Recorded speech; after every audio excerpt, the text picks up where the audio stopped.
What's it like running a restaurant? The good, the bad, and the ugly. What's the easy, what's the fun, and what's the hard? I think the thing that I absolutely love about running the restaurant, not eating it, but running the restaurant, is the tangible reaction from people, and you also kind of know when you screwed it up, Mm-hmm. and you also know when you got it right.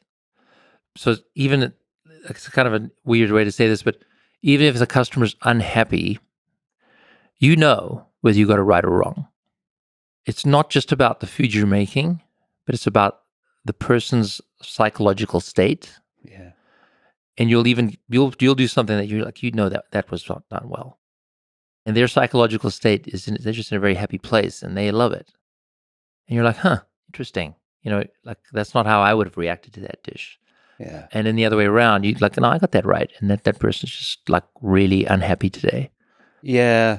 And it's so hard to read humans because you have to, if you got it right, that can look a million different ways depending on the emotional roller coaster that human is living through.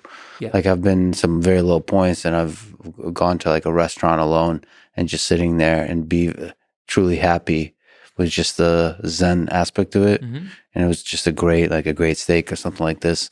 And maybe to other people around me would look like I'm very unhappy just because I'm within myself. With your day. Yeah, within myself. But I'm truly happy within that struggle. So yeah, it's interesting. But you can kind of tell. Yeah, you could tell. And what you mentioned being at the bar, one of the most the most gifted bartenders really understand that.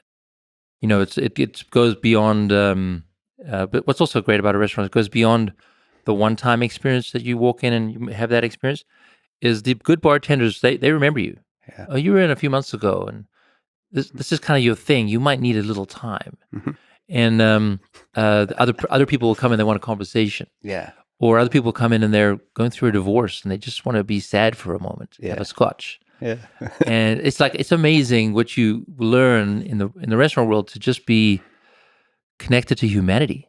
Yeah. What is that about bars? That's a different experience.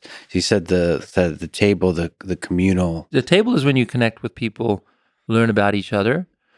Bars, you can sometimes do that. You can talk left and right, but you have the freedom to always break free. Like you can say, "Oh, okay, great. I'm going to go back to my meal." It's kind of like it's a friend you can turn on and off at any time because the bartender knows that they're trained. Like if you want attention, I'm going to give it to you. If you don't, I'm gonna stay away. If you want to be chatty, I'm going to be chatty. If you want to be completely in your head, I'll leave you in your head. But there's also strangers kind of next to you that you there's a feeling with a bar that you're kind of alone together. Yeah, right. And you can reach out. Yeah. You can add some conversation, or you can choose not to. And you can exit quickly. You can exit. Exactly. It's a really good exit. So bars are wonderful, and I love going to a bar by myself after work.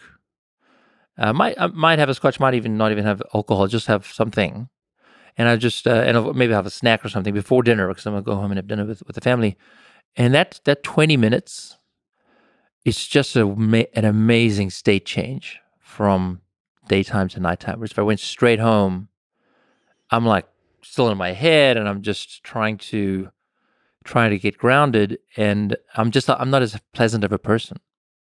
So that's another powerful use of a bar. It's just like a transition time. Well, I mean, it would be remiss not to mention the other use of the bar, which is like when you're going through some shit in life and you just go.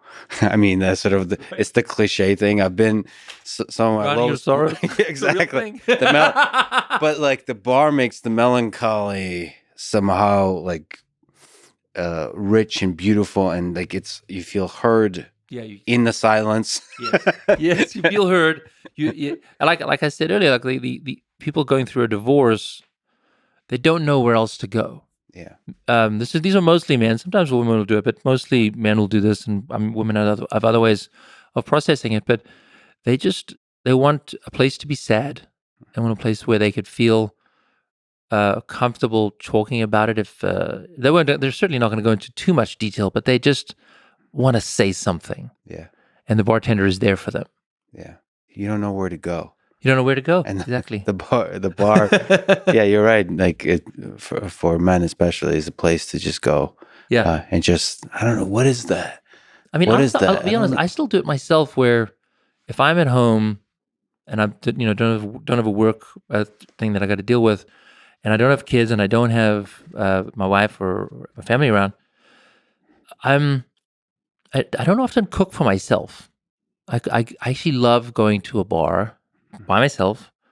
I have a glass of red wine, and I have I usually don't have a starter, appetizer. I just have like a main meal, and I just take in the energy of the space. If it's my restaurant, someone else's restaurant, I just take in the energy.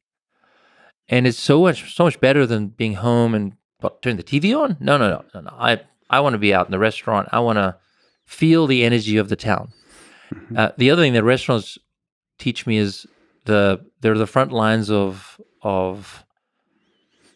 the economy, or what's the better word for it? It's like the front lines of the energy of how things are going.